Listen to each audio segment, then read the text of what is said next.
अस्सलाम वालेकुम स्टूडेंट, कैसे हैं आप लोग। उम्मीद करता हूँ सब लोग ठीक होंगे, खैरियत से होंगे। तो स्टूडेंट, आज की इस वीडियो में हम बात करेंगे CS301 data structure assignment number 2। CS301 assignment number 2 है ये, और जिसकी ड्यू डेट है 24 जून 2024 तक आप लोग ये असाइनमेंट सबमिट करवा सकते हैं। वीडियो स्टार्ट करने से पहले आप दोस्तों को बता दूं कि CS के तमाम सब्जेक्ट, इनकी असाइनमेंट और क्विज की मैं पेड सर्विस प्रोवाइड करता हूं। अगर स्टूडेंट मसरूफियात की वजह से अपनी ये एक्टिविटीज़ नहीं कर पा रहा और वो पेड बेसिस पे करवाना चाहता है, तो सामने स्क्रीन पे मेरा व्हाट्सएप नंबर है 0344976731 इस पे रब्ता करके आप ये एक्टिविटीज़ अटैम्प्ट करवा सकते हैं। अब बात करते हैं इस असाइनमेंट की। तो यहाँ पर आपको एक स्ट्रिंग दिया गया था, और इस स्ट्रिंग में से आपने क्या करना था, bullet frequency table and Hopman encoding tree, जिसके आपको 14 मार्क्स मिलने थे। ठीक है, टोटल 20 नंबर की असाइनमेंट है। एक क्वेश्चन 14 मार्क्स का और एक क्वेश्चन 6 मार्क्स का है, यानी 14 मार्क्स प्लस 6 मार्क्स 20 मार्क्स। ठीक है, तो पहले जो स्टेप है उसमें आपने फ्रीक्वेंसी टेबल बनाना है, जिसमें हाफमैन इनकोडिंग ट्री भी आपने बनाना है। ठीक है, तो उन्होंने यहाँ पर आपको नोट भी एक प्रोवाइड किया है कि double quotes are not part of the string. ये जो लास्ट में और शुरू में दो कॉमे लगे हैं, ये आपके स्ट्रिंग का हिस्सा नहीं है। डबल कोटेस जो है ना, ये हिस्सा नहीं है आपका। ठीक है, इसका। और मज़ीद उन्होंने बोला था using the following sample frequency table. अगर आप फ्रीक्वेंसी टेबल बनाना चाह रहे हैं तो आप इस सैंपल के हिसाब से बनाएंगे। ठीक है, चाहे आप इसको वर्टिकली बना लें, चाहे आप हॉरिजॉन्टल बना लें। वैल्यूज़ मैं आपको बता देता हूँ, आपने पुट करनी होंगी जस्ट। ठीक है, अभी यहाँ पे गौर करिएगा। चलते हैं हमारे सोल्यूशन की तरफ।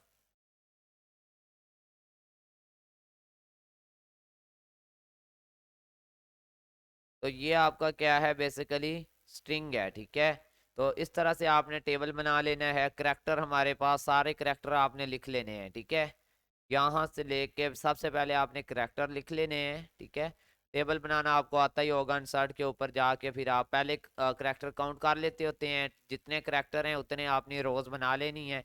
और कॉलम तो आपको पहले ही प्रोवाइड किए गए हैं कि 5 कॉलम आपने बनाने, एक फ्रीक्वेंसी का, एक बिट्स नंबर ऑफ इनकोडिंग। ठीक है, और फिर हाफमैन कोड और बिट्स विद हाफमैन इनकोडिंग। ठीक है, नो इनकोडिंग और विद हाफमैन इनकोडिंग दोनों आपने लिखने हैं। ठीक है, जैसे कि आपके टीचर ने यहाँ पे टेबल के अंदर आपको बोला हुआ भी है, ये देखें यहाँ पर। ठीक है, हाफमैन कोड ईच करेक्टर। ठीक है, number of bits use without any encoding. ठीक है, number of bits use with Hopman encoding. आप इसको नो इनकोडिंग लिख लें या विदाउट इनकोडिंग लिखें, वो आपकी मर्जी है।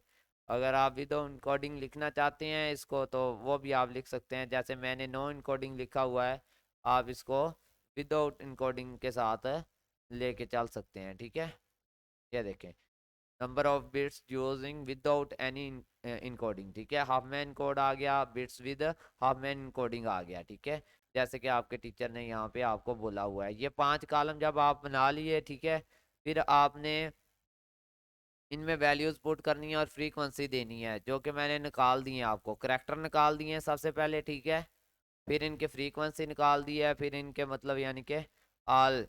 यहाँ पे फ्रीक्वेंसी से मुराद है कि एक करैक्टर आपका स्ट्रिंग के अंदर कितनी बार आया है। तो डी की फ्रीक्वेंसी देखें तो पूरे स्ट्रिंग के अंदर डी 1 टाइम आया है, तो इसकी फ्रीक्वेंसी 1 होगी। ठीक है, इसी तरह इसका number of bits use without any encoding को करें तो 8 होंगे। ठीक है, हाफमैन कोड जो इसका बनेगा ये 6 0 बनेंगे, और इसको जब हाफमैन इनकोडिंग के साथ हम लेके चलेंगे तो ये बिट्स बन जाएंगे 6। इसी तरह आपका ए कितनी दफ़ा आया है। ठीक है, ए हमारा 3 दफ़ा आया है। अगर आप स्ट्रिंग में देखें तो स्मॉल ए जो है 1 2, और चलते जाएं यहाँ पर प्रोग्राम के अंदर एक दफ़ा है। 3 फ्रीक्वेंसीज इसकी आ गई ए की। ठीक है, तो स्मॉल ए की 3 फ्रीक्वेंसीज हैं, और इसके नंबर ऑफ बिट्स जो हैं 1 के 8 थे, तो 3 के कितने हो गए, 24। ठीक है, और इसका हाफमैन कोड जो बनेगा वो आपका बनेगा 00101। ठीक है, और अगर हम इसके बिट्स की इनकोडिंग करें हाफमैन इनकोडिंग के साथ तो 15 आएगा। ठीक है, क्या आएगा, 15 आएगा।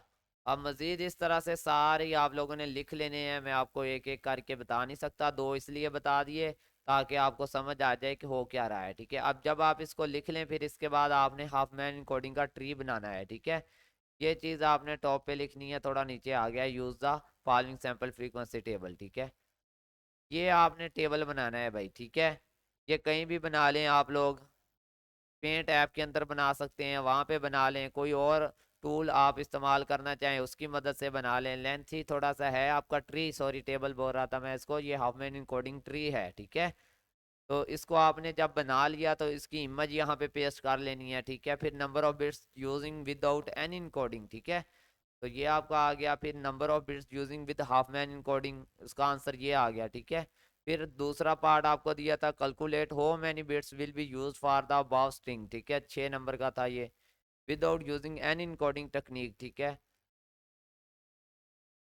Without half man encoding technique. ठीक है, what percentage of bit saved by the half man encoding, ये कहाँ पे क्वेश्चन है, ये आपके टीचर ने दिए हुए हैं नीचे सबसे लास्ट में, देखें तो ये देखें। ठीक है, पार्ट बी के अंदर, पार्ट बी के अंदर फर्दर 3 पार्ट दिए हैं 2-2 नंबर के, और टोटल पार्ट बी जो है वो 6 नंबर का है। तो वो मैंने आपको अभी आंसर इसका दिखा दिया है, ये वाला आंसर है। ठीक है, तो उम्मीद है कि आप लोगों को समझ आ गई होगी क्वेश्चन की और आंसर की भी।